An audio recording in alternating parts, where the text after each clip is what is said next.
Hi, I'm Rebecca Olson, CEO of the Maryland Association of CPAs. This year, we're thrilled to once again host the MACPA Foundation's Women to Watch Awards. We're excited to celebrate 30 amazing female leaders in our profession. And these awards not only recognize their success and contributions, but also inspire the next generation of leaders. Join me now for a brief interview with one of our incredible honorees, and we hope to see you in person on September 26th at our Women to Watch Awards breakfast. My name is Oksana Fisher. I am a CPA and I'm a full-time faculty at Anne Arundel Community College. I've been in the industry for close to 20 years, teaching for about 7. Love what I'm doing, love where the profession is going, and just really excited to be here. That's awesome, Oksana. Thanks for being here. Thinking about how, long you've been in the profession and, made that kind of major switch, right, into Mhm. to teaching. I wonder, throughout that career, both, parts of it, is there like an accomplishment or two that really sticks out to you that you are most proud of? Yes, and I imagine that you hear that a lot. I would say that passing the CPA exam was a major, major accomplishment. And this is truly what opened the door for me for teaching. Mm. Actually, when I was sitting for the CPA exam, I had the goal of going into public accounting and working long hours, maybe not long hours, but that was my goal. And just for personal reasons, I did not pursue that, but I started teaching and I really, really loved it. Gave me a great sense of purpose, very rewarding. So I'm glad I achieved that certification, and it just really opened a lot of doors for me, as I'm sure for a lot of other people.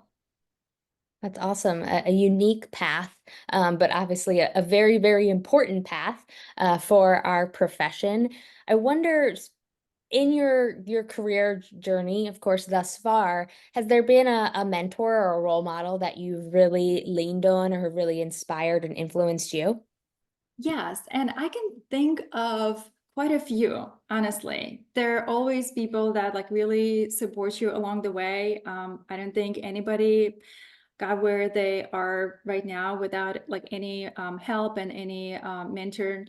I can think of CPA Professor Lori Gardner, and another professor who is not a CPA, Professor Gavin, who also teaches at Anne Arundel. I'm sure both names sound familiar to you, but they've just been really instrumental in just really just showing up, just watching them. I don't really have an official mentor, but I truly view them as mentors because their competence and the way they're very successful, and they're also very given with their time. They're just trying to support those, whether it's a small businesses or really any student. And I would mention two of them.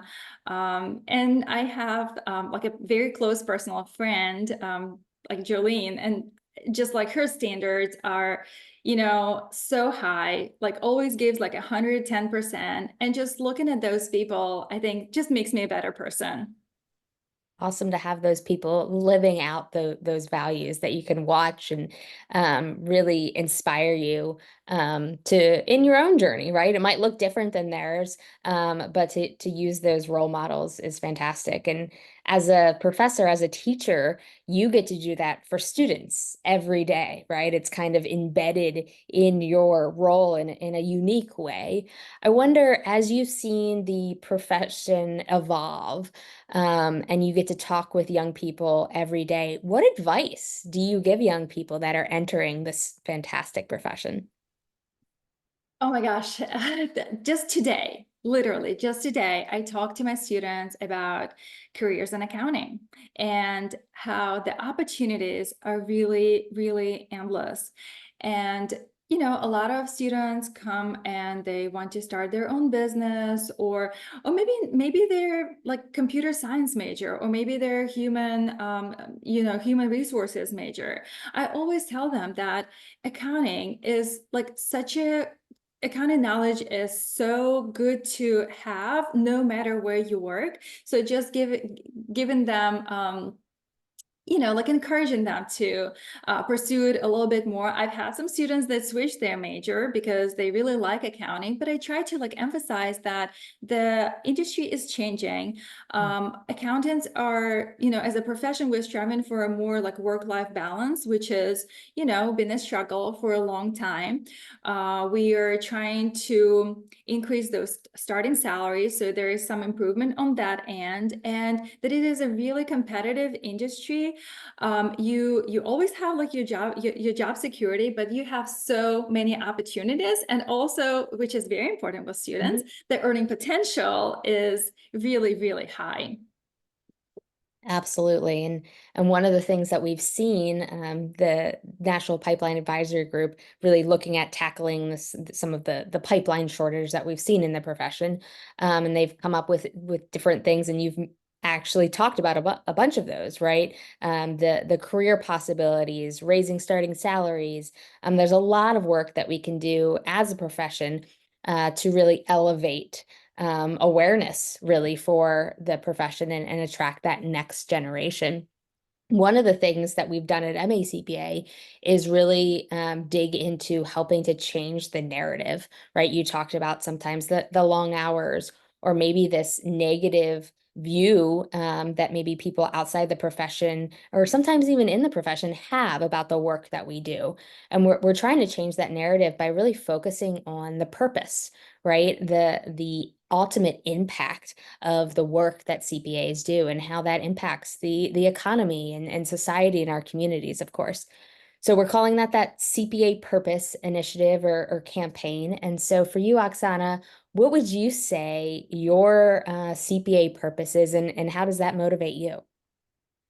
Yeah, so my CPA purpose, and this is, and I don't want to sound like too narrow, but I know we've touched base on it like last time we talked at the beach retreat, that at least like in my face-to-face classes, I don't see a lot of women in my accounting classes, and that's really, and I want to propel like all of the students, but I really want to build that awareness about the profession and the possibilities and opportunities that it offers among women and young women, and really encourage them to take that path, and also help MACB build their pipeline, right? Like I have a role to play. I touch their lives every single day, and if not me, they will not. I want to dispel that myth and tell them that it can be very exciting. Like it's very like underappreciated profession.